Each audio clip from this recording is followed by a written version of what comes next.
¿Qué tal? Muy buenos días, estimados hermanos. Como ya ustedes saben, cada semana estamos estudiando los libros del Antiguo Testamento aquí en el curso de Panorama del Antiguo Testamento. Hoy veremos 4 libros. Sí, hermanos, 4 libros. Pero en sí son 2 libros. O sea, ¿cómo así? Como ya nosotros habíamos estudiado en la primera clase, cómo es que los libros en el, para el pueblo hebreo eran simplemente uno solo, ya sea Primera de Reyes y 2 de Reyes, igual como 1 de Crónicas y 2 de Crónicas, 1 de Samuel y 2 de Samuel. En realidad era un solo libro. Pero ¿por qué se dividió en dos? Casualmente porque los manuscritos eran sumamente grandes al tener que escribirlos, entonces era mucho más manejable mantenerlos en 2 pergaminos por separado. Entonces es así que 1 de Reyes y 2 de Reyes nosotros lo estudiamos como 2 libros separados, pero en realidad cronológicamente es uno solo, igual que el de Crónicas, que es el que vamos a llevar después. Ahora, ¿qué es lo que trata de analizar el autor aquí en este libro de Reyes? Es simplemente que lo que trata de demostrar es establecer el reino de Dios sobre las naciones y cumplir las promesas dadas a Abraham por parte de Dios, tal y como lo establecía en Génesis capítulo 12. ¿Por qué se llama el libro Reyes? Pues lógicamente porque durante el transcurso de la historia de este libro, de cómo se va llevando, se relata toda la sucesión de reyes que tuvo Israel. Ahora, ¿qué es lo importante? Que inicia con la ancianidad ya de David. Nosotros habíamos visto en 2 de Samuel que termina el libro con el censo que David hace, bueno, pero aquí ya hay un lapso de tiempo que pasa y ya vemos a David anciano. Vemos cómo después de ello hay alguien como Adonías que quiere asumir el trono, y gracias a Dios usa al profeta Natán para para hacerle ver, perdón, a Betsabé, la esposa de David, de que se tenía que cumplir la promesa que le había hecho David, de que Salomón iba a ser el siguiente rey que iba a asumir el trono. Por lo cual, pues definitivamente Adonías es asesinado y Salomón asume el trono. Ahora, estos primeros 11 capítulos de 1 de Reyes empiezan a relatar todo lo que respecta a Salomón, como él asume el reinado por consentimiento y voluntad de Dios, pero vemos aquí algo extraordinario en estos 11 capítulos. Vemos cómo Salmón pide sabiduría al Señor, pide a Él porque no sabe cómo gobernar este pueblo, y de un momento a otro vemos cómo el Señor está tratando de hacernos ver que se está cumpliendo la promesa dada a David de que Dios no iba a dejar de que David ya no tenga descendencia, sino que continúe esa sucesión en el reinado. Pero ocurre algo dentro de esta historia, que él empieza a edificar el templo, que es, recuerden, David tenía pensado, ¿verdad? Y Dios no se lo permitió porque él había sido un hombre de guerra y había derramado mucha sangre. Entonces, aquí vemos cómo se está cumpliendo esto, de que Salomón ya empieza a edificar el templo, y entonces ya desde los capítulos 5 al 8 se van viendo estos hechos, pero terriblemente ya vemos que el autor tiene el propósito de resaltar también lo terrible de la administración y del reinado de Salomón, que él más se parece a Faraón en su forma de reinar, porque llega a tener, como dice la palabra de Dios, 1000 mujeres, ¿verdad? 700 concubinas y 300 reinas. Imagínense la cantidad de mujeres que él llegó a tener. Y eso, como Dios ya había advertido anteriormente, pervirtió la mente de Salomón. Eso trajo como consecuencia que el pueblo de Israel empiece a adorar a otros ídolos, porque si ustedes van a leer el libro se van a dar cuenta cómo Salomón adora a diosas paganas, Astarot, Astarte, y estos dioses pues simplemente desviaron el corazón de Salomón. A raíz de esa mala decisión, simplemente el trono que había estado prácticamente unificando a las 12 tribus de Israel se divide, y entonces se forma el reino del norte y el reino del sur. Y el reino del sur, con su capital Judá, pues simplemente es, digamos, liderado por Roboam. Y el reino del norte por Jeroboam. Irónicamente, estos dos son hermanos, son hijos de David. Pero, ¿qué es lo que vemos acá? Esa división del reino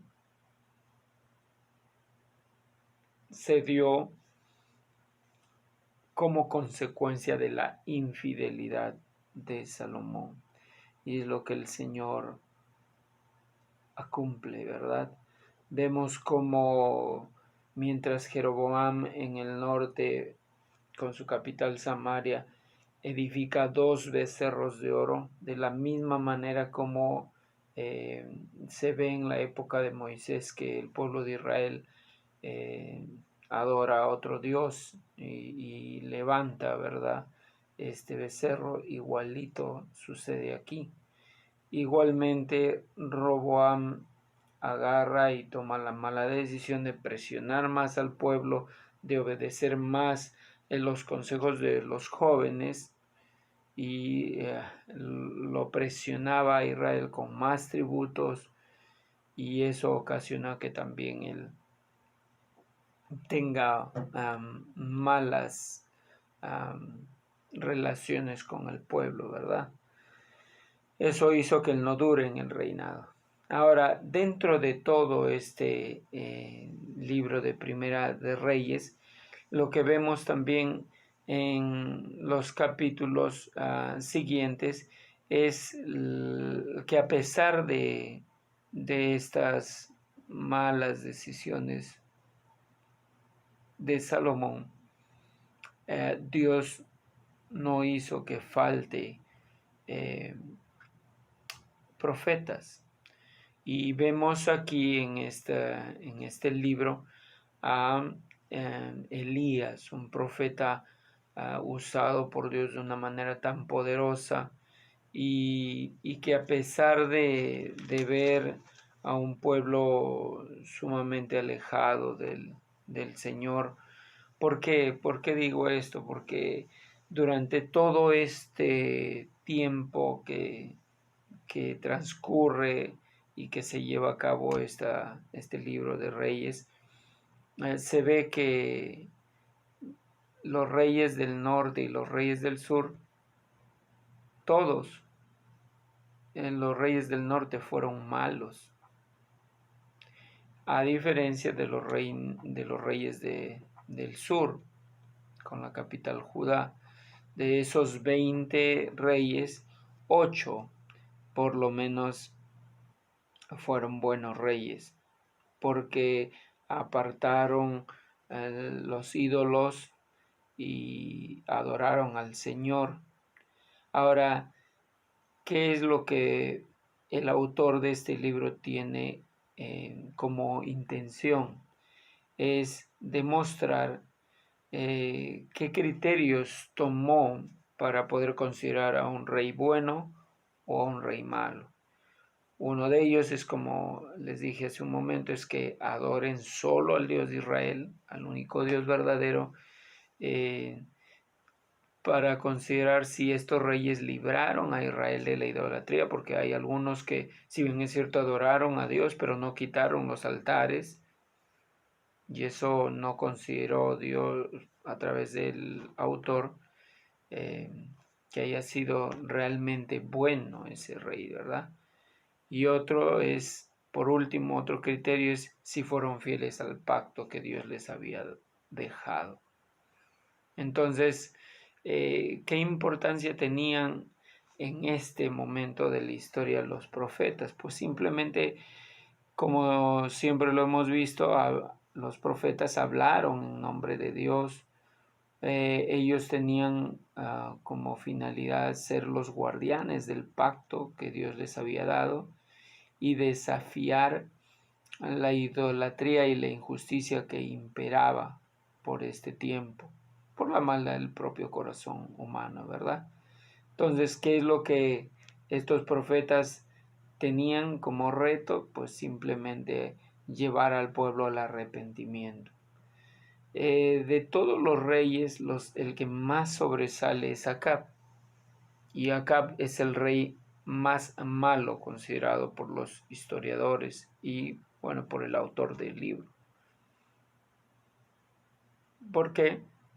Porque este hombre fue, sobre todo, tomó la decisión tan terrible de casarse con una mujer tan malvada como Jezabel, de origen pagano, cananeo. Eso hizo que el Señor pueda simplemente acabar de una manera tan trágica con la vida de esta mujer y del hombre también, recordando como si fuera, o mejor dicho, tratándonos de hacer bien, de hacer ver el Señor que todo lo que hace un hombre en contra de Dios, siempre el Señor lo va a hacer pagar por la maldad de su propio corazón. Ahora, dentro de esto lo que vemos también es que el Señor hizo que en este tiempo, también después de que se levantara Eliseo, sucede a su rol de profeta Eliseo. Y ojo que estamos ahorita tomando el libro de Reyes de una manera global, no separado 1 y 2 de Reyes, porque si ustedes se dan cuenta continúa la historia, no hay ninguna separación en los dos libros. Ahora, lo interesante que también a mí me llamó la atención es que el libro de Reyes, tanto el primero y el segundo, muestran a estos dos profetas, Eliseo Elías y Eliseo.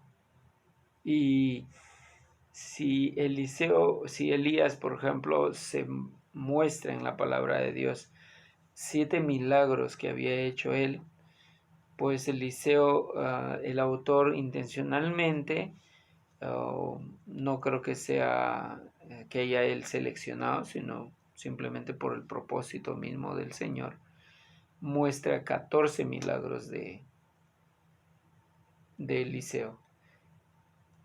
¿Y por qué digo que tiene un propósito intencional? ¿Qué es lo que le pide Eliseo antes de que Elías se lo lleve el Señor? Pues simplemente una doble porción de su espíritu. Y es interesante, ¿verdad? Porque de alguna manera es como que está cumpliendo eso.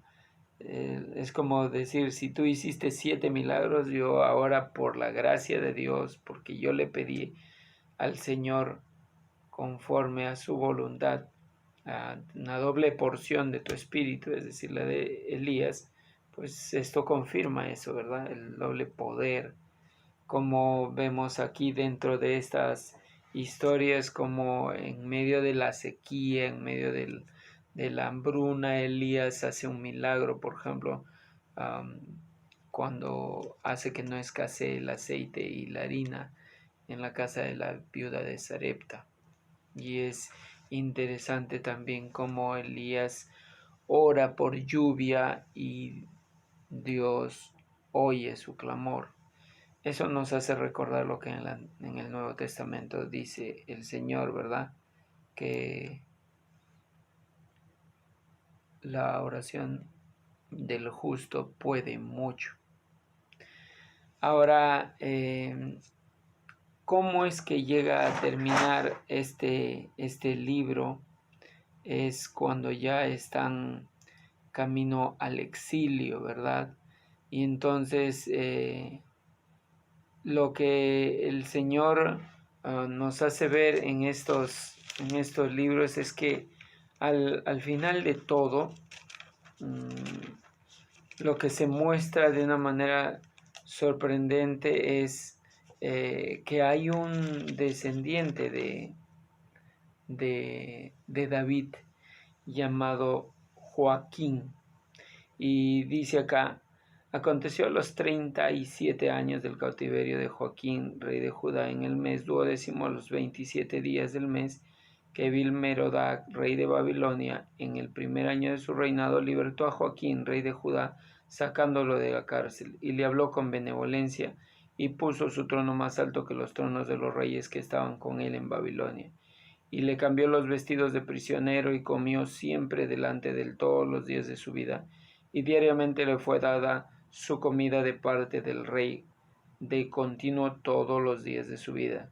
Ahora, ¿qué es lo que quiere hacer ver el autor de este libro de Reyes? Que no se pierda la esperanza de la descendencia de David. Recuerdan que a pesar de que los dos reinos, que en realidad antes era un solo reino y después se dividió, Dios dijo que en su misericordia, a pesar del pecado que cometió Salomón, de idolatría y deslealtad contra el Señor, no iba a faltar descendiente, ¿verdad?, de David, por amor justo a David. Pues eso es lo que vemos en este final de este libro. Ahora nos vamos de una manera tan así abrupta, por cuestiones del tiempo, al libro de Crónicas. Y ahora, si bien es cierto, nosotros tenemos nuestra Biblia, y en nuestra Biblia pues está unido, ¿verdad? Primera Reyes, segunda de Reyes, primera de Crónicas, segunda de Crónicas. Pero como nosotros hemos dicho claramente, en la Biblia que nosotros tenemos no ha sido ordenada cronológicamente, ha sido ordenada de acuerdo al estilo literario de los autores. Es por esa razón que acá hay mucha diferencia. Si bien es cierto, el libro de Samuel, 1 y 2 de Samuel y 1 y 2 de Reyes, hay temas muy comunes, es decir, que da la apariencia que se repiten tal cual en el libro de Crónicas, no es lo mismo. Porque aquí en el libro de Crónicas, tanto en 1 y 2 de Crónicas, lo que se busca es mostrar las historias acerca del pasado, pero que proveen de esperanza para el futuro reino del Mesías. Es tal cosa que el libro de Crónicas, tanto 1 y 2 de Crónicas, tiene como propósito resaltar a toda la descendencia, o mejor dicho, a todos los reyes del sur, no así a los del norte, no considera.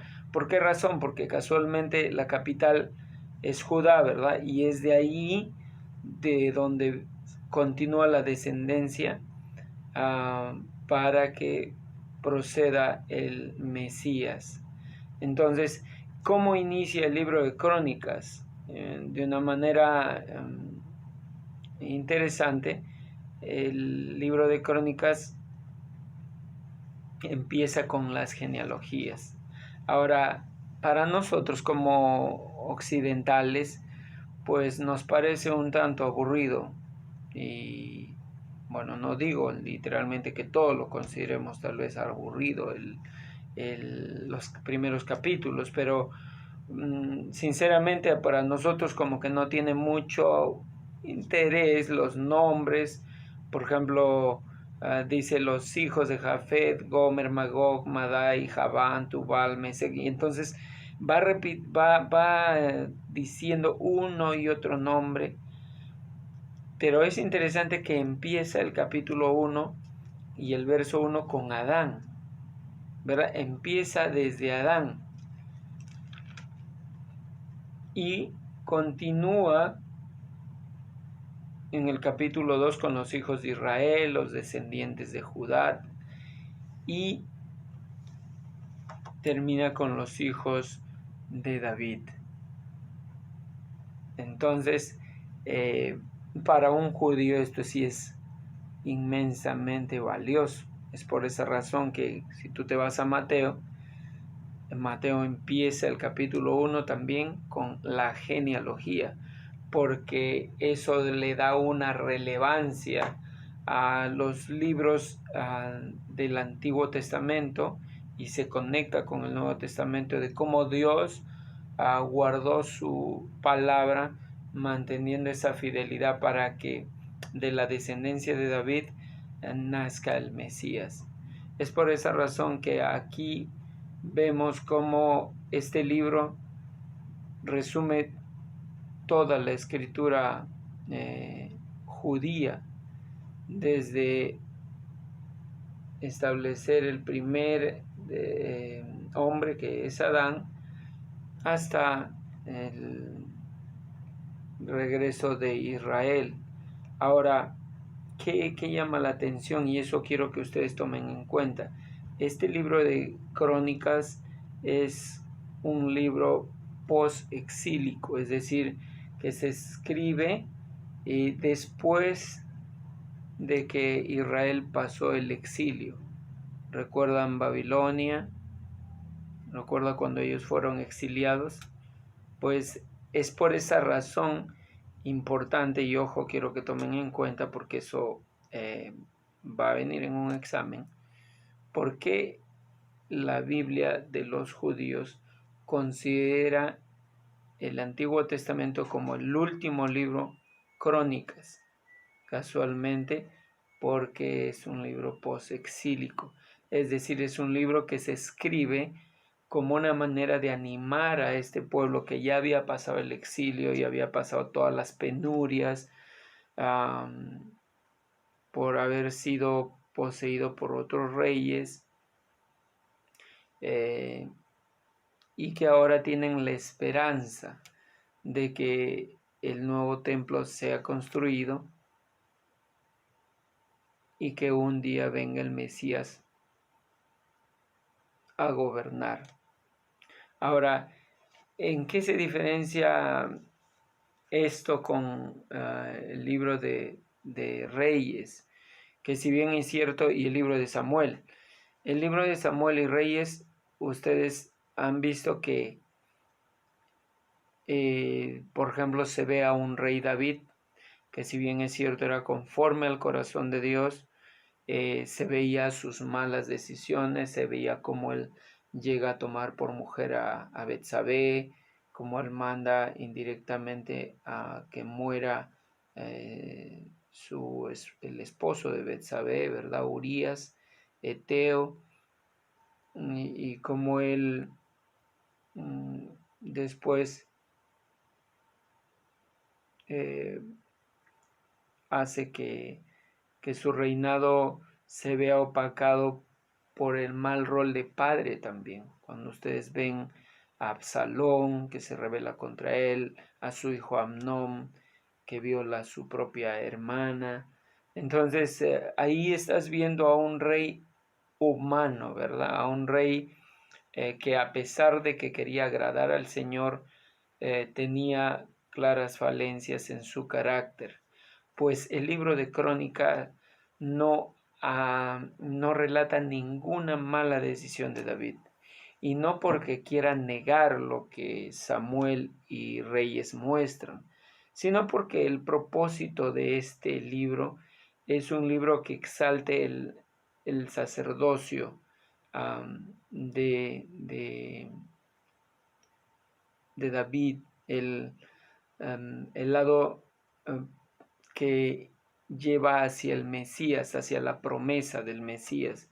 Es por esa razón que aquí no se ve ninguno de esas de esas fallas de carácter en David, sino se ven todas sus proezas, se ve la valentía de David, se ve la fidelidad de David. Entonces eso hace que marque una diferencia bastante grande, como David extiende sus dominios, ¿verdad? Como parte de la promesa de Dios. Ahora, en Segunda de Crónicas, él continúa este libro con Salomón, ¿verdad? Y nosotros vemos también que este libro es bastante interesante porque vemos aquí cómo él pide sabiduría de la misma manera que aparecen Reyes, pero a diferencia de eso que dedica 11 capítulos, aquí vemos que solamente se habla hasta el capítulo 9 de Salomón y después de la muerte de él, pero no entra a tallar tampoco en esos terribles defectos y fallas de carácter. Sin embargo, podemos notar también que se observa también a reyes que fueron fieles y que fueron infieles para Dios. Y claramente podemos ver que el Señor tiene el propósito de hacer ver al pueblo de Israel que no iba a faltar su promesa. Es por esa razón que vemos también a reyes, por ejemplo, como Ezequías, a Sennacherib, ¿verdad? Cuando es el quien invade Judá y es Ezequías quien clama al Señor y Dios le concede la posibilidad de ser salvado también de la muerte. Vemos como Dios en todo este tiempo va mostrando su gracia.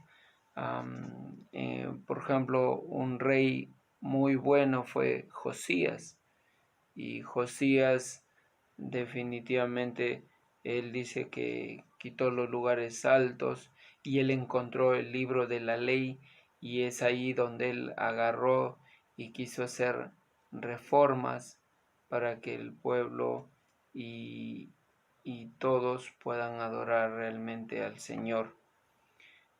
Finalmente el libro termina con el decreto de Ciro, y termina diciendo: mas el primer año de Ciro, rey de los persas, para que se cumpliese la palabra de Jehová por boca de Jeremías, Jehová despertó el espíritu de Ciro, rey de los persas, el cual hizo pregonar de palabra y también por escrito por todo su reino, diciendo: así dice Ciro, rey de los persas: Jehová, el Dios de los cielos, me ha dado todos los reinos de la tierra, y él me ha mandado que le edifique casa en Jerusalén, que está en Judá. Quien haya entre vosotros de todo su pueblo, sea Jehová su Dios con él y suba. Vemos cómo este libro abarca mucho, ¿verdad?, del tiempo de la historia de Israel, pero cómo aún Dios utiliza a un hombre como Ciro, ¿verdad? Ciro no era de la nación judía, y sin embargo es usado por Dios para que él reconozca que Dios es el único Dios de todo el mundo. Y sin embargo él, por la gracia del Señor, él hace que, dice, edifiquen casa en Jerusalén. Finalmente dice: quien haya entre vosotros de todo su pueblo, sea Jehová su Dios con él y suba. Entonces vemos aquí hasta cierto punto una oración un poco incompleta, ¿verdad? Porque da la impresión como que falta en la historia, pero así es como termina el libro. ¿Qué enseñanzas nos da este libro? Que simplemente es un libro de esperanza, de ánimo para el pueblo judío y sobre todo para nosotros como cristianos, que al ver este libro de Crónicas podemos ver la fidelidad de Dios, que desde la descendencia de David el Señor hizo que no faltara rey, y sobre todo que de ahí un día pueda venir el Mesías que tanto ellos esperaban, que pensaban que tal vez sea pronto, pero no fue así, hasta que pasó mucho tiempo y aún Dios hizo que Ciro pueda tomar el reinado, y aún así sea usado por él y que tenga temor de Dios. Así que, si bien es cierto, este es un